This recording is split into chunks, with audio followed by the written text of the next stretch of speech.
আসসালামু আলাইকুম। আজকে আমি এবং আমাদের সবার প্রিয় সাজ্জাদ স্যার আমাদের সঙ্গে রয়েছেন। তিনি তার বাসা থেকে যুক্ত হয়েছেন। তো আজকে মূলত এই সময়টা লাইভে আসার মূল উদ্দেশ্যটা হচ্ছে বর্তমান যে চাকরির বাজার, এই চাকরির বাজারে অনেকটাই ধোঁয়াশার মধ্যে চলছে।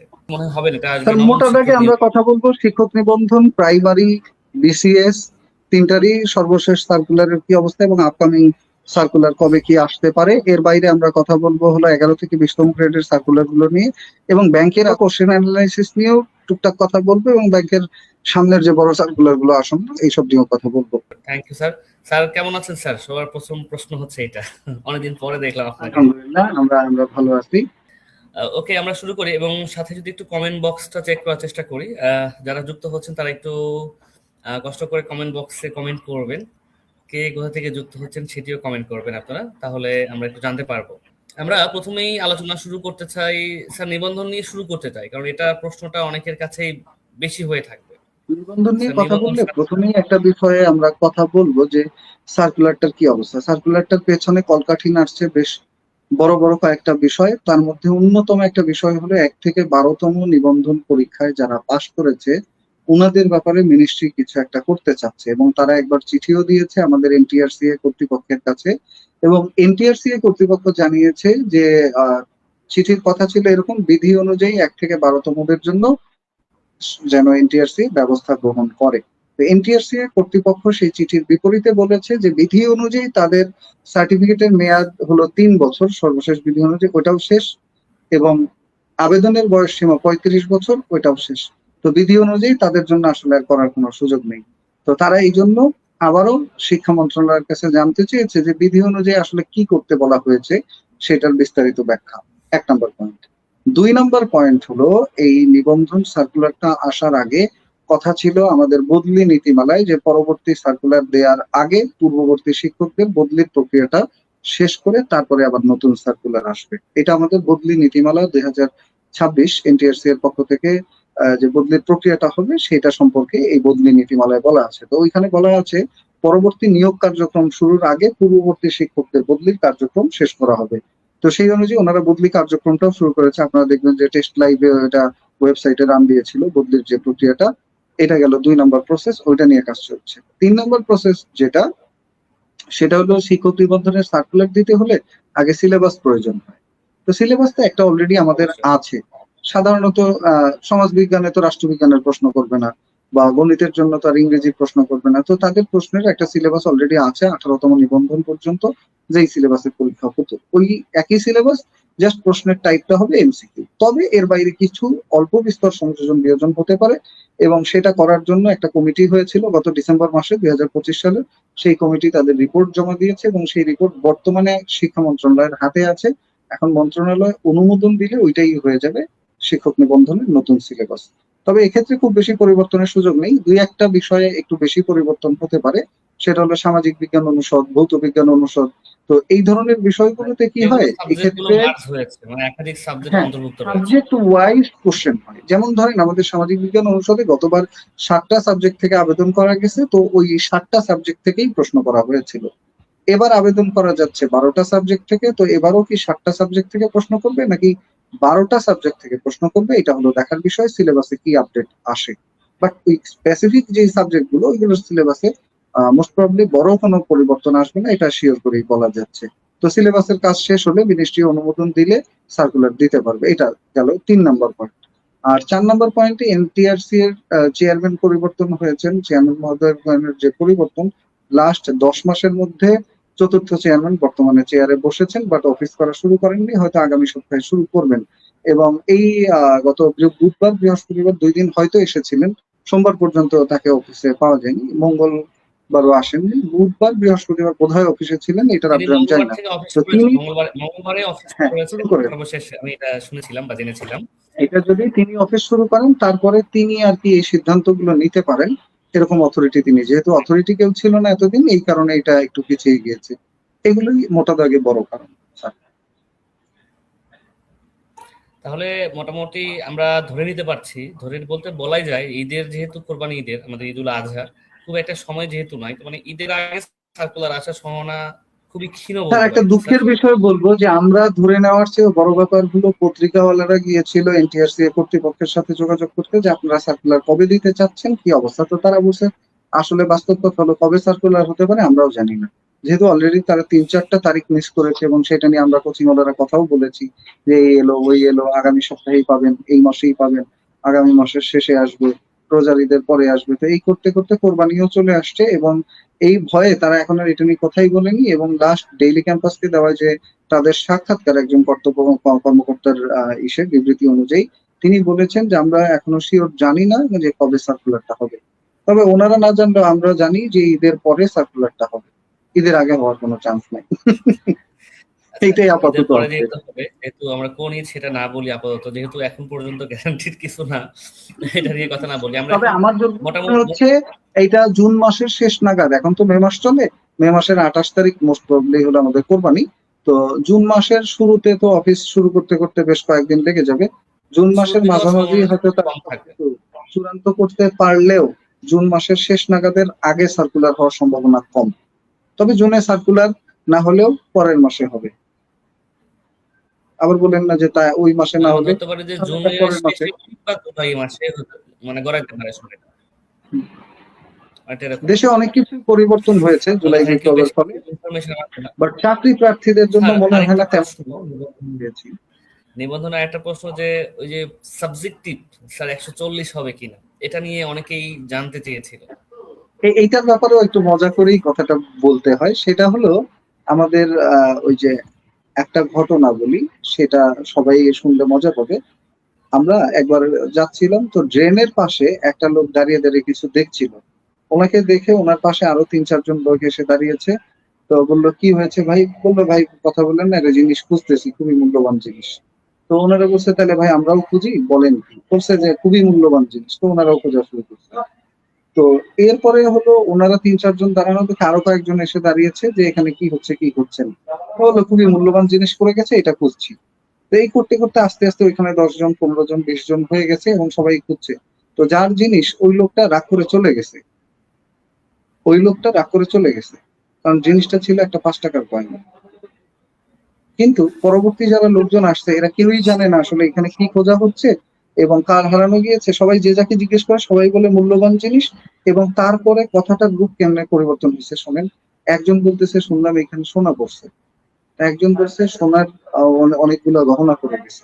এভাবে কথা চেঞ্জ হতে হতে ওইখানে আসলে যে যা করতেছে কেউই জানে না কেন ড্রেনের পাশে এতগুলো লোক দাঁড়ানো বা কি করছে কি খুঁজতেছে কেউই জানে না। এভাবে অনেক জটলা হয়ে গেছে। তা আমাদের বর্তমান চাকরির বাজারটা এমন একটা অস্পষ্টতার সামনে দাঁড়িয়ে আছে এই মুহূর্তে, যেটা আসলে আমরা তো জানি না, কর্তৃপক্ষ নিজেরাও হয়তো অনেক কিছু সম্পর্কে জানেন না। সবাই একইভাবে জটলা পাকিয়ে দাঁড়িয়ে আছে যে আসল ঘটনা কি। জি স্যার। মানে এটা এখনো চূড়ান্ত নয়, এরকমটা কি তাহলে স্যার বলতে পারি যে 140 নম্বর হবে এটা? এইটার দুইটা সোর্স আছে। একটা সোর্স হলো পত্রিকাওয়ালারা সাক্ষাৎকার নিতে গেছে, এই চেয়ারম্যানের আগের চেয়ারম্যানের আগের চেয়ারম্যান উনি সাক্ষাৎকার দিতে গিয়ে বলেছেন 100 নম্বর সাবজেক্টিভ, 100 নম্বর জেনারেল, ব্যাস ওকে গেল। এবং এইটা এস্টাবলিশ হয়ে গেল। 3টা জাতীয় দৈনিক এটা নিয়ে নিউজ করেছে এবং প্রত্যেকের একই কথা ছিল। এবং সেই সময় আমরা যারা কোচিং বা অন্যান্য শিক্ষা প্রতিষ্ঠান সবাই এটাই বলেছিল এবং এইভাবেই প্রস্তুতি চলে আসছিল যে 100টা এমসিকিউ সাবজেক্টিভ, 100টা এমসিকিউ জেনারেল, আর জেনারেল পার্ট বরাবরের মতো 4-25 100 নম্বর থাকবে। এবং ওই সময়ে চেয়ারম্যান মহোদয় বলেছিলেন যে মাদ্রাসার জন্য সাবজেক্টিভ প্রশ্ন থাকবে 140টা এবং 60 বা 60টা কোশ্চেন থাকবে হলো জেনারেল পার্ট, যেহেতু মাদ্রাসার লোকজন জেনারেল পার্টটা খুব বেশি পড়ে আসে নাই। এই আর বাকি দুইটা আমাদের কারিগরি শিক্ষা এবং সাধারণ শিক্ষার জন্য 100-100ই থাকবে বিসিএস এর মতো করে। তো ফাইনালি হলো আমাদের এই চেয়ারম্যান মহোদয় যিনি বর্তমান জয়েন করেছেন, রাজা মোহাম্মদ আব্দুল হাই স্যার, উনি জয়েন করার আগের যে চেয়ারম্যান ছিলেন তার একটা সাক্ষাৎকার নিতে গিয়েছিল the daily campus, only one পত্রিকা, একটা হলো দৈনিক শিক্ষা, যারা মূলত এই ধরনের নিউজ গুলো দেয়। এটা ন্যাশনাল নিউজ পেপারে খুব কমই আসে। তো ওনারা সাক্ষাৎকার নিতে গেলে তিনি বললেন যে আমরা চাচ্ছি হলো 140 নম্বর হবে সাবজেক্টিভ এবং জেনারেল হবে 60 মার্কের, এই মোট 200 মার্কের পরীক্ষা হবে। এবং এই ক্ষেত্রে মূলত সিলেবাস কেমন হবে, নাম্বার ডিস্ট্রিবিউশন কেমন হবে, এরকম কোনো কিছু বিষয় তিনি বিস্তারিত বলেননি। এবং তিনি বলেছেন যে পাস মার্ক হবে 80, সেইটা আলাদা আলাদা পাস করার প্রয়োজন নেই, ব্যাস এতটুকুই আমরা জানি। কারণ আমাদের যে বিধিমালা ওইখানে বলা আছে একটা বাছাই পরীক্ষা হবে এবং একটা ভাইভা পরীক্ষা হবে, বাট সেটার প্রক্রিয়া নিয়ে কিছুই বলেনি। এটার নাম এমসিকিউ তারা বলেনি, কিন্তু আমরা জানি যে বিগত 3জন চেয়ারম্যানই সাক্ষাৎকারে বলেছেন যেহেতু লিখিত পরীক্ষা দীর্ঘমেয়াদী সময় লেগে যায়, এই জন্য আমরা এমসিকিউ টাইপ পরীক্ষা নিয়ে দ্রুত পরীক্ষা নিষ্পত্তি করতে চাই। এতটুকুই জানা। ওই পত্রিকার একটা কাগজ, ওইটা দিয়ে আমরাও প্রচারণা চালিয়েছি, সকল কোচিং প্রতিষ্ঠান প্রচারণা চালিয়েছে। বাট এনটিআরসি এর চেয়ারম্যান মহোদয় আদৌ দ্য ডেইলি ক্যাম্পাসকে এই কথা বলছেন কিনা সেটাও শুনি। অর্থাৎ এটার কোনো ভিডিও বা অন্য কোনো নিউজ পেপারে পাওয়া যায়নি। তবে হয় 100 নম্বরের সাবজেক্টিভ কোশ্চেন হবে অথবা 140 নম্বরের সাবজেক্টিভ কোশ্চেন হবে। সেক্ষেত্রে যেটা হলো একই বই থাকবে, একই সিলেবাস থাকবে, হয়তো প্রশ্ন কম বেশি হবে, এতটুকু। ওকে, থ্যাংক ইউ স্যার। এখানে আমাদের অনেকের মাঝে যে একটা বিষয় মিসিং হয়ে যায় যে 140, কেউ কেউ ভয় পায় যে এত নম্বর একটা সাবজেক্ট থেকে থাকবে, পারবো কিনা একটা বিষয় থাকে। আর সবাই মোটা দাগে কিন্তু জেনারেল অংশটুকুর প্রতি ফোকাসটা বেশি রাখে, জেনারেল অংশের প্রতি। বাংলা, ইংরেজি, গণিত, সাধারণ জ্ঞান, অন্যান্য সকল চাকরির জন্য তারা পড়াশোনা করে, এখানে তারা একটু পজিটিভ থাকবে এরকম। আর অনার্স বা মাস্টার্স করার পরে দীর্ঘ একটা গ্যাপ অনেকেরই চলে যায়, যেমন 35 বছর বয়স পর্যন্ত আবেদন করতে পারবে। তো যাদের বয়স 30 ক্রস করে ফেলেছে তারা কিন্তু বেশ 4-5 বছর বা তারও আগে অনার্স মাস্টার্স কমপ্লিট করেছে, তারা একটা দীর্ঘ একটা গ্যাপ পড়ে যায়। এই গ্যাপ পড়ে যাওয়ার ফলে তাদের প্রিপারেশনে কিন্তু ঘাটতি হয়, তারা একটু ভয় পায় যে সাবজেক্টিভ কোশ্চেন হলে হয়তো বা আমরা একটু কম পারবো এরকম। এটা একটা বিষয় এটা থাকতে পারে। এক অর্থে একটু সত্য কথাই, কারণ আমরা যেটা পড়েছি আমাদের একাডেমিক লাইফে পড়াশোনায় এমসিকিউ টাইপ কোশ্চেন থাকতোই না বলতে গেলে, খুবই সামান্য। তো যার কারণে এমসিকিউ টাইপ প্রস্তুতি আমাদের এক প্রকার নেই বললেই চলে। এটা যদি আমরা বলি যে একাডেমিক লাইফে এমসিকিউ প্রস্তুতি আমরা নিয়েছি তাহলে সেটা ভুল হবে। আমরা মূলত লিখিত টাইপ পরীক্ষার জন্যই প্রস্তুতি নিতাম একাডেমিক লাইফে। বাট এই জায়গাটা একটা পরিবর্তন বলা যায় এমসিকিউ টাইপ পরীক্ষা, কারণ এখানে নেগেটিভ মার্কিং একটা প্রধান চ্যালেঞ্জ। ওকে স্যার, আরেকটা প্রশ্ন এসেছিল কমেন্ট বক্সে, একটু আগে একটা কমেন্ট করেছিল যে স্যার এইচএসসি পাশে আবেদনের সুযোগ থাকছে কিনা এরকম। এটা স্যার আপনি একটু বিস্তারিত বলেন, আমি তারপরে বলছি, আপনি একটু বিস্তারিত বলেন। স্যার আপনি বলেন, স্যার আপনি তথ্য দিয়ে বলেন, এটা খুব ভালো হবে। আমি আজকে হোস্ট, আপনি আমার গেস্ট, আপনি সব প্রশ্নের উত্তর দেবেন। এইচএসসি পাশের বিষয় নিয়ে 13 গ্রেড এবং 16তম গ্রেড নিয়ে একটা জটিলতা আছে। সহকারী মৌলভীর যে পদটা এইচএসসি তে আবেদন করা যেত, ওইটা নিয়ে একটা জটিলতা আছে, যার কারণে এটা নিয়ে একটু ধোঁয়াশা সৃষ্টি হয়েছে। এখন পর্যন্ত মিনিস্ট্রিও এটা ক্লিয়ার করেনি, এনটিআরসি কর্তৃপক্ষ ক্লিয়ার করেনি। জাস্ট আমাদের বিধিমালায় আমরা দেখেছিলাম যে এখন থেকে ইন্টারমিডিয়েট পাশে আবেদন করা যাবে না, এটাই সর্বশেষ যদি আপডেট ছিল। মানে যদি ওই যে আপনার হচ্ছে স্কুল 2 পর্যায়ে যেটা আর কি, যদি আপনার হচ্ছে যে ওদের বেতন গ্রেডটা 16তম গ্রেড থেকে মানে একটু পদোন্নতি দিয়ে 13তম গ্রেডে নেওয়া হয়, সেই ক্ষেত্রে ওই রিকোয়ারমেন্ট চাওয়া যাবে। 16তম গ্রেডের জন্য ওই রিকোয়ারমেন্ট চাওয়া যায় না বিধিমালা অনুযায়ী।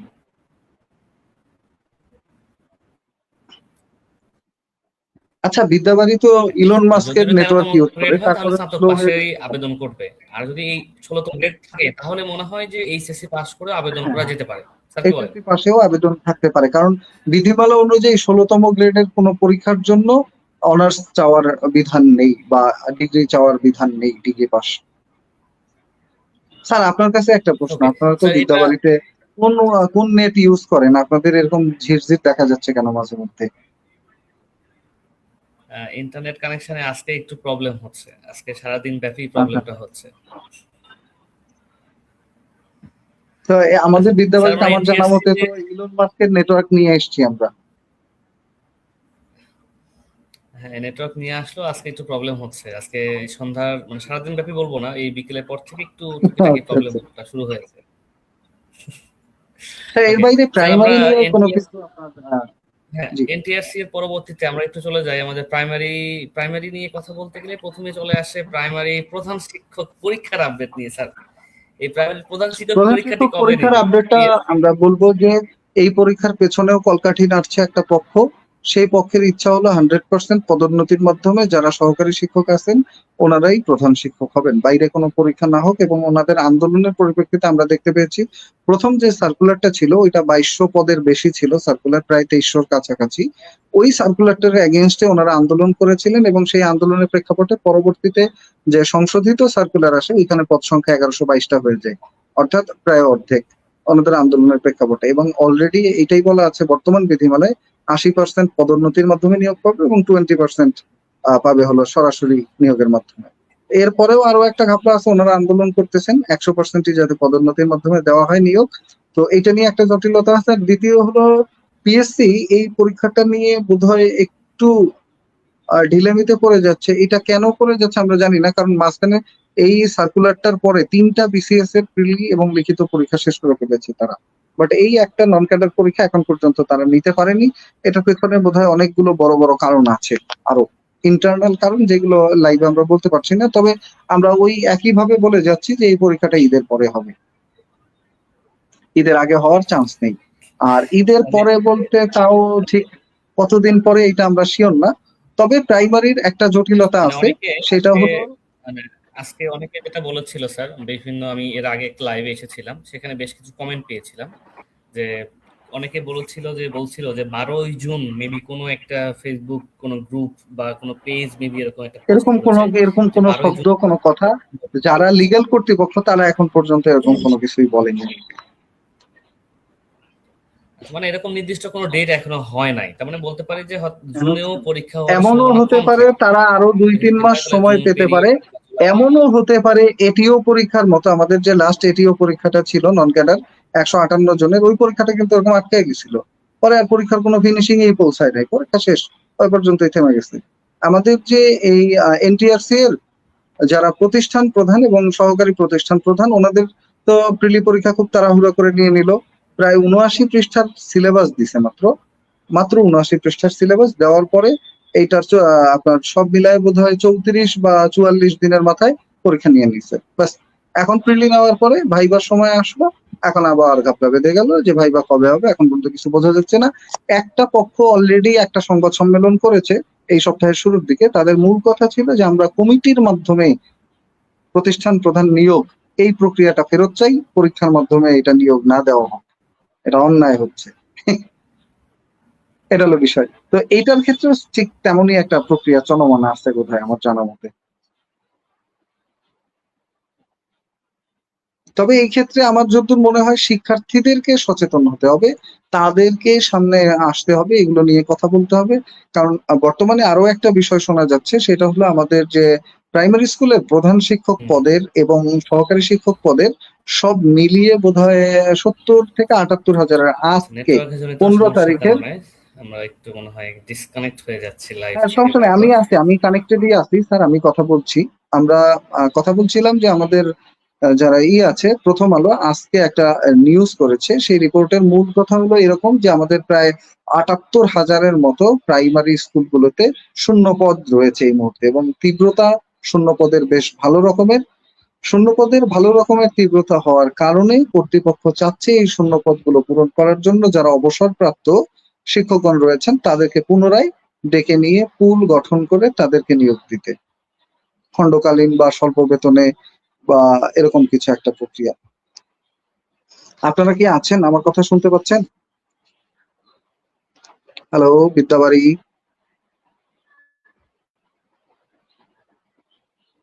বিদ্যাবাড়ি আছেন কিনা, আমার কথা শুনতে পাচ্ছেন কিনা আমি শিওর না, বুঝতে পারছি না ঠিক।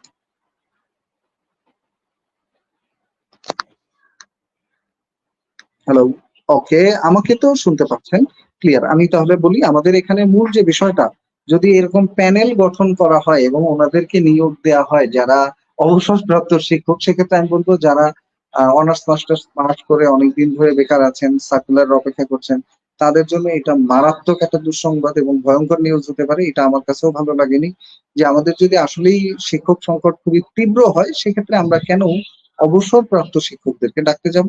আমাদের তো অত্যন্ত মেধাবী একটা প্রজন্ম রয়েছে যারা আসলে এটা নিয়ে কাজ করছে এবং যারা চাইলে এই শিক্ষার যে মান, গুণগত মান উন্নয়ন অত্যন্ত চমৎকার ভাবে অবদান রাখার সুযোগ রয়েছে। কেন তাদেরকে নিয়োগ না দিয়ে এই যারা বয়স্ক লোকজন আছে এনাদেরকে নিয়োগ দেওয়ার চিন্তা ভাবনা সরকার করছে বা মন্ত্রণালয়, শিক্ষা মন্ত্রণালয় করছে, এটা আমি জানি না। তবে এটার বিষয়ে বোধহয় কথা বলা উচিত আপনাদের সবার।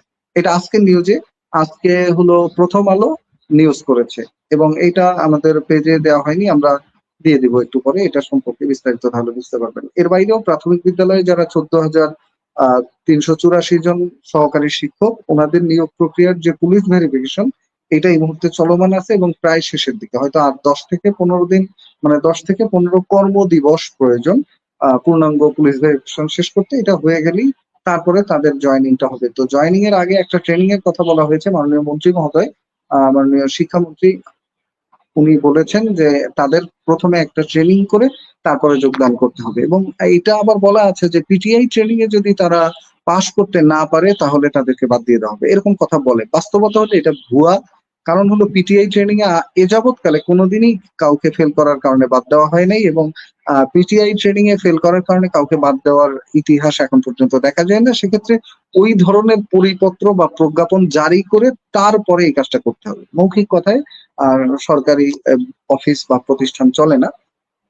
এর বাইরে ওনাদের জয়েনিং এ মূলত আরো একটা সমস্যা, যেটা ওনারা পিটিআই ট্রেনিং এর কথা বলছে, এই পিটিআই ট্রেনিং এখন পর্যন্ত প্রায় 30 থেকে 35 হাজার শিক্ষক আছেন যারা নতুন যোগদান করেছেন, বাট এখন পর্যন্ত পিটিআই ট্রেনিং এর সুযোগ পাননি।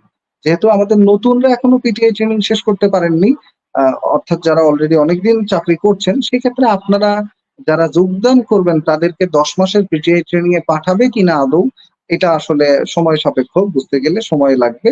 আর এর বাইরে হলো আপনার পিটিআই ট্রেনিং না দিয়ে হয়তো 10-15 দিনের অথবা 1 মাসের সংক্ষিপ্ত বেসিক ট্রেনিং টাইপ কিছু একটা দেওয়ার সুযোগ বেশি আছে। যাই হোক, তাদের যোগদান আসন্ন, খুব দ্রুতই হবে এবং জুন মাসের মধ্যে শেষ হবে ইনশাল্লাহ এই প্রক্রিয়াটা। আর এই প্রক্রিয়া শেষ হলে বাকি শূন্যপদ পূরণে সরকার ঠিক কোন পথে হাঁটবে এটার উপর ডিপেন্ড করছে আমাদের বিদ্যমান প্রায় 70,000-এর কাছাকাছি শূন্যপদ।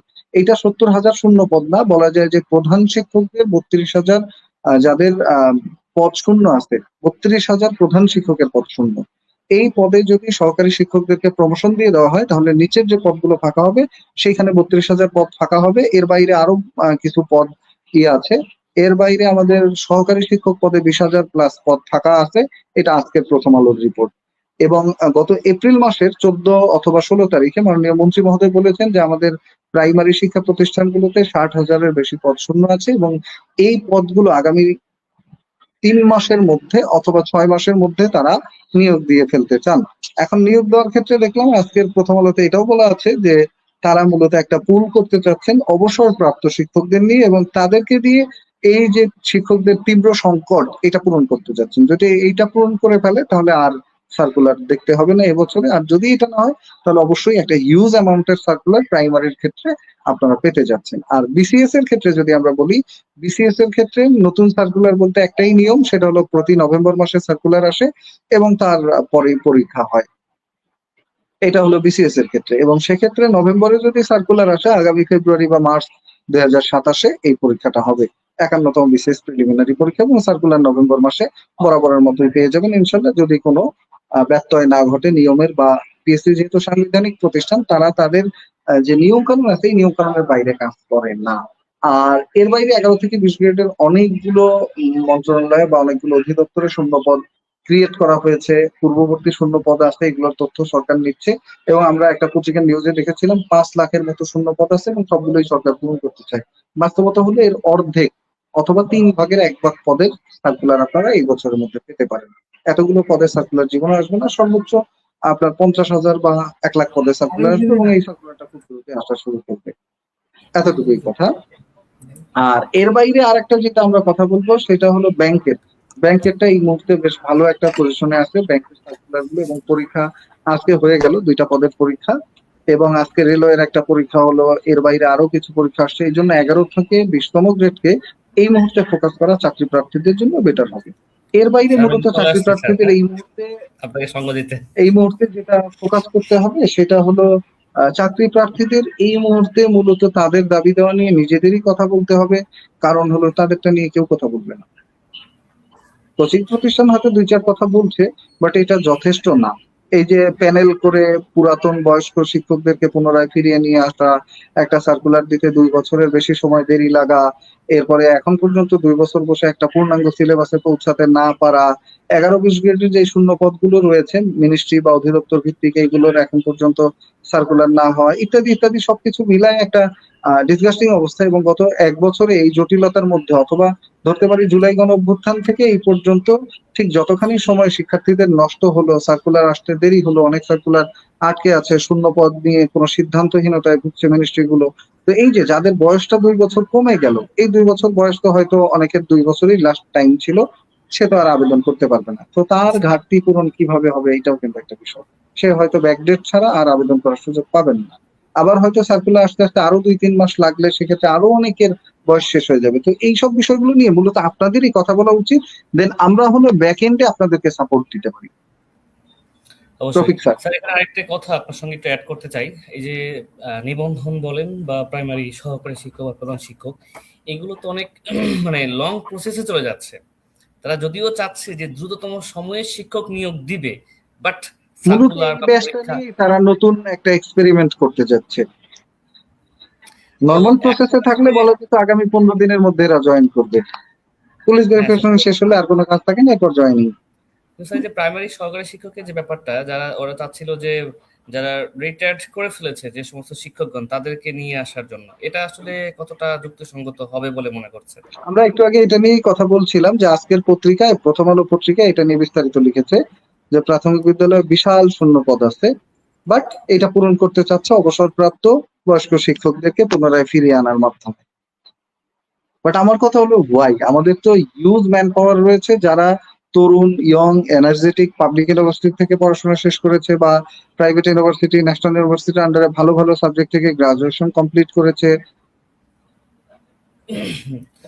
ওকে, এখন স্যার, এখন কথা হচ্ছে যারা চাকরি প্রার্থী রয়েছে, নিবন্ধন কেন্দ্রিক বলেন বা প্রাইমারি কেন্দ্রিক বলেন, তাদের করণীয়টা কি হবে? তাদের ওই সমস্ত সার্কুলারের জন্য করণীয় ওয়েট হলো করা, নাকি 11 থেকে 20তম মানে গ্রেডের প্রিপারেশনটা কন্টিনিউ নেওয়া? তারা এখন মূলত ওই নারীদের মতো কাজ করবে যেই নারীরা রাঁধে এবং চুল বাঁধে। রাঁধে মানে সে তার যেটা নৈমিত্তিক কাজ বা রেগুলার কাজ, রুটিন ভিত্তিক, এটাও করবে।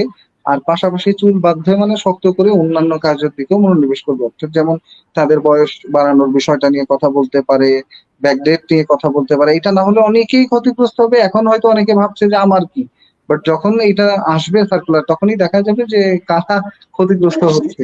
বিশালভাবে ক্ষতিগ্রস্ত হবে, এটা শিওর। ওকে, তো আমার মনে হয় যে এর পাশাপাশি তারা যদি চায় 11 থেকে 20তম গ্রেডের, মানে মোটামুটি কিন্তু সার্কুলার হচ্ছে এবং পরীক্ষাও হ্যাঁ, হ্যাঁ, হ্যাঁ। এটা যখন একটা শুরু হয়েছে। খুবই ভাইটাল পয়েন্ট। 11 থেকে 20তম গ্রেডে রেলওয়ের সার্কুলার হলো। এই যে কালকে দেখলাম যুব উন্নয়ন অধিদপ্তরে প্রায় 1100-র মতো শূন্যপদ তৈরি করা হয়েছে। প্রাথমিক বিদ্যালয়ে 11,000 ক্রীড়া শিক্ষকের শূন্যপদ তৈরি হচ্ছে। এরপরে এএসআই পদের সার্কুলার একটা আসলো। এরপরে আমাদের রেলওয়ের বিভিন্ন পদের সার্কুলারের পরীক্ষা এখন পর্যন্ত আরো স্যার, অনেকগুলো বাকি আছে। গতকালকে মনে হয় যে আমার জুডিশিয়ালে একটা সার্কুলার আসছে প্রায় 900 হ্যাঁ, প্লাস পদে। জুডিশিয়াল একটা, হ্যাঁ, 900 প্লাস পদে 963 বা 968 জনের একটা হিউজ সার্কুলার এসছে। এটাও বহুল আকাঙ্ক্ষিত সার্কুলার। আমার এরকম মনে আরো হয় যে অনেকগুলো সার্কুলার এই মানে বছরের মধ্যে আসবে। এনটিআরসি, আমি যেটা মনে করি যে এনটিআরসি বা প্রাইমারি কেন্দ্রিক আমরা থাকবেও, যাদের টার্গেট থাকবে অবশ্যই এই প্রিপারেশন গুলো থাকবে। পাশাপাশি যদি এই সমস্ত 11 থেকে 20তম গ্রেডের চাকরির জন্য আবেদন করা যায় বা প্রিপারেশন নেওয়া যায়, মনে হয় এটা বেটার কিছু হবে। আবেদন করা যায় না, আমার মনে হয় আবেদন করে রাখা উচিত। সেটা 16 গ্রেড হোক, 18তম গ্রেড হোক, 20তম গ্রেড হোক, প্রত্যেকটা চাকরির সার্কুলারে প্রত্যেক শিক্ষার্থীর আবেদন করে রাখা উচিত। পরীক্ষা পরে দিক বা না দিক সেটা ভিন্ন কথা। অনেক সময় হয় পরীক্ষা দিতে অনেক দূর থেকে আসতে হয়, 300-500 কিলো দূর থেকে। মেয়েদের ক্ষেত্রে একটা জটিলতা থাকে। বাট তারপরে আবেদনগুলো অবশ্যই করে রাখা উচিত এবং প্রতিটা সার্কুলারের খোঁজ খবর রাখা উচিত এবং এমন একটা কম্বাইন্ড প্রিপারেশন 11 থেকে 20তম গ্রেডের জন্য থাকা উচিত যাতে একটা দিয়েই বারবার বারবার পরীক্ষা দেওয়ার সুযোগ থাকে। আর স্যার, যাদের বয়সটা একদমই শেষের পথে, বিশেষ করে যাদের অলরেডি যাদের 30 ক্রস করে ফেলেছে, মানে 32 ক্রস করে নাই, 30 ক্রস করেছে, তারা দেখা যাচ্ছে 32 বছর বয়স পর্যন্ত আবেদন করতে পারলেও নিবন্ধনে পারবে 35 বছর বয়স পর্যন্ত। এখন যেহেতু সরকারি চাকরিগুলোতে 32 বছর বয়স পর্যন্ত আবেদন করা যায়, তো তারা এখন করণীয়টা, আমি যেটা মনে করি, তারা যদি এখন যতগুলো সার্কুলার পাবে 11 থেকে 20তম গ্রেড, সবগুলোতে আবেদন করে রাখলো যোগ্যতা মাফিক, যদি সুযোগ থাকে, যদি যোগ্যতা থাকে, হ্যাঁ, আবেদন হ্যাঁ, করে রাখলো, অবভিয়াসলি অবশ্যই প্রিপারেশন নিলে। প্রতিটা সার্কুলারে আবেদন করবে। ওকে, থ্যাংক ইউ স্যার। আর এর পরবর্তীতে আমরা একটু ব্যাংক সেকশন নিয়ে একটু কথা বলতে পারি স্যার। ব্যাংকের ক্ষেত্রে একটা মজার জিনিস বলি। গত কালকের আগের দিন অর্থাৎ গত পরশুদিন প্যানেল থেকে 338 জনকে নিয়োগ দেওয়া হয়েছে প্যানেল থেকে। অর্থাৎ তারা হয়তো কোনো সময় পরীক্ষা দিয়ে রেখেছিল, পাশ করেছে, ভাইভাতে উত্তীর্ণ হয়েছে, কিন্তু শূন্যপদ না থাকার কারণে নিয়োগ পায়নি। উপরের দিকে যারা নিয়োগ পেয়েছিল এরা চাকরি ছেড়ে অন্য কোথাও চলে গিয়েছে, যতগুলো পদ শূন্য আছে ততগুলো পদে প্যানেল থেকে নিয়োগ দেওয়া হয়েছে এবং ব্যাংকেই প্যানেল থেকে সবচেয়ে বেশি নিয়োগ দেওয়া হয়েছে এ যাবৎকালের ইতিহাসে।